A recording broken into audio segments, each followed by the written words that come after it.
Many years ago, genius scientist Bello battled against Cherno the Destroyer. Bello was about to get the victory when Cherno revealed he forged a terrifying weapon known as the Wave Eater, which could destruct everything it came in contact with. To stop him from destroying every planet in the universe, Bello gathered people capable of teleporting and they attacked Cherno together. Cherno's ship crashed into the moon, shattering it into pieces. Cherno himself escaped in a pod and landed on Earth's core, which gave Bello the chance to keep him trapped there. This also caused Earth to suffer. Ice caps melted, deserts froze over, new diseases appeared, and poverty took over most of the planet.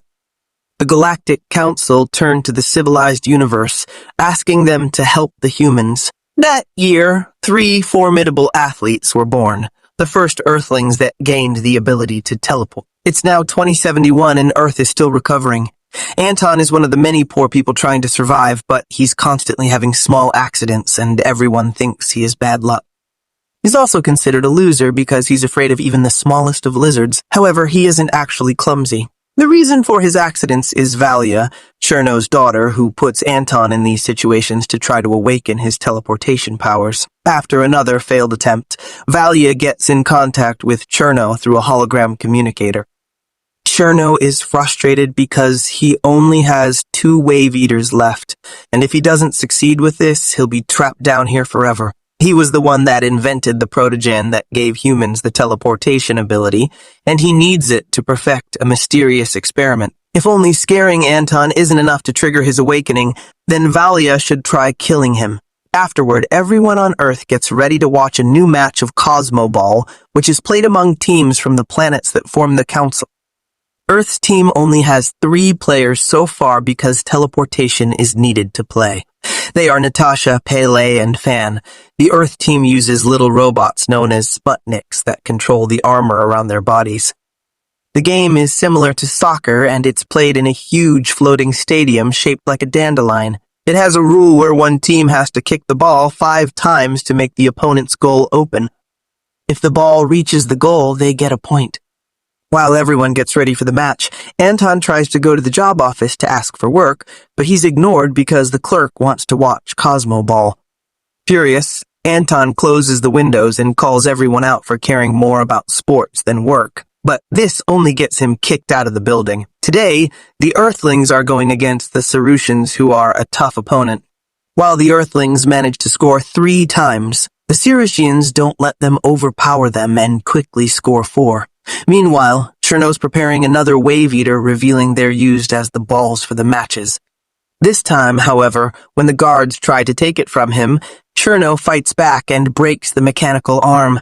The guards call Bello to let them know of the issue, so Bello pauses the game to talk to the players as a way to buy some time. He asks one of the Sarusians to pretend to be unconscious because Earth's temperature overheated him.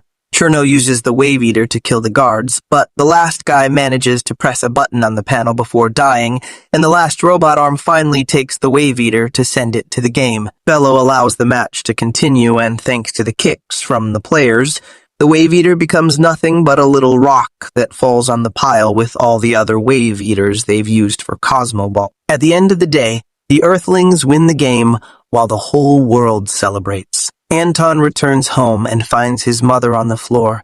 He immediately takes her to bed and asks about her medicine, only to discover they've run out. Desperate, Anton runs to the pharmacy, which is closed, and throwing a rock at the window isn't enough to break it. At that moment, a woman named Anya shows up and breaks the glass using a manhole lit on a rope. Then she gets inside to steal things as well. Anton grabs the medicine and a snack for himself, only to be interrupted by Officer Vasily and his partner, who start chasing Anton and Anya through town. Anya shows Anton how to parkour around the different buildings, but Anton falls through a weak ceiling and drops the medicine. The cops attempt to catch him, and Anton struggles against them as he turns back to grab the medicine again. When it looks like Anton's about to get caught for good, Anya reappears by bending over a tree. The 2 of them jump on it before releasing the tree, which sends them flying inside an abandoned building. Anya drags Anton inside a room and covers his mouth to keep him quiet. However, Anton notices a lizard next to his ear and screams, giving away their location. Anya blames him for it, and Anton decides to apologize by handing himself in.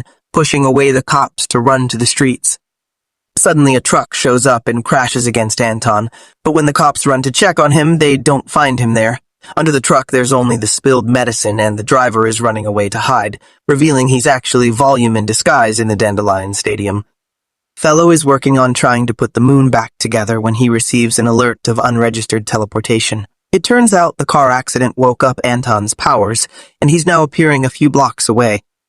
Anya finds him and drags him to his secret home inside a manhole, where the two of them bond over their hate of Cosmoball. They shake hands, but Anya also pulls his hair to tease him before Anton remembers his mother and rushes out.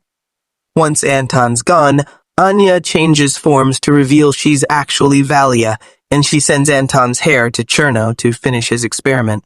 Unfortunately, this isn't enough DNA for the experiment to work, so Cherno hurts Valia's punishment and orders her to kill Anton.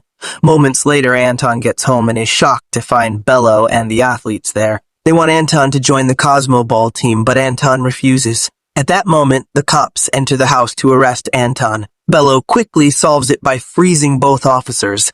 Then Natasha makes a huge offer. If Anton joins the team, they'll make a cure for his mother's sickness. Anton obviously accepts. Afterward, they take Anton to the amazing stadium, which is a piece of advanced architecture held by an actual plan. Inside, Anton is scanned when he enters to get rid of contamination like the candy bar in his pocket. Then Bello uses some of Anton's blood to activate his very own Sputnik. But since its legs are lizard-like, Anton is too nervous and snappy. The Sputnik gets afraid and retreats into its own body, and the other athletes promise Anton that the little guy will share its name when their connection becomes strong enough. Now it's time for some training. Anton can't hit the ball because he can't control his teleporting yet, so Bello attacks him, but not even his strongest moves activate the teleporting. Next, Natasha grabs Anton and teleports him high above the room to then let him go, but this fear isn't enough either, and she has to save him right before he hits the floor, since Anton refuses to rest yet. Peely jumps in and activates a bunch of balls at the same time for maximum stress.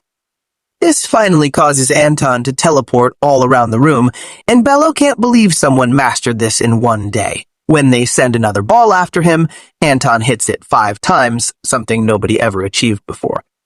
He also uses his hands like a goalkeeper, which is exactly what the team needs. The training session is interrupted by a message for Bello that calls him to a council meeting. Bello takes Natasha with him, and on their way out, he tells her he doesn't have what's needed to cure Anton's mother. Anton overhears this and begins having second thoughts. During the meeting, Bello asks the other leaders for help with the cure. The aliens turn him down, saying they don't want to give such advanced knowledge to underdeveloped planets, but Bello replies he'll help the poor woman no matter if they like it or not, because Anton is the next step in evolution. Moments later, Natasha takes Anton home and Valia follows them.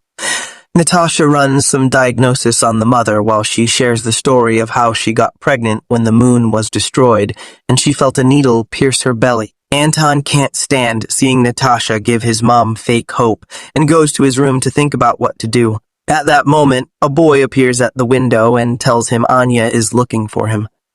Anton goes to see anyway and finds her only wearing a shirt. She also gets closer to try to kiss him and stops herself when she notices Anton's uniform.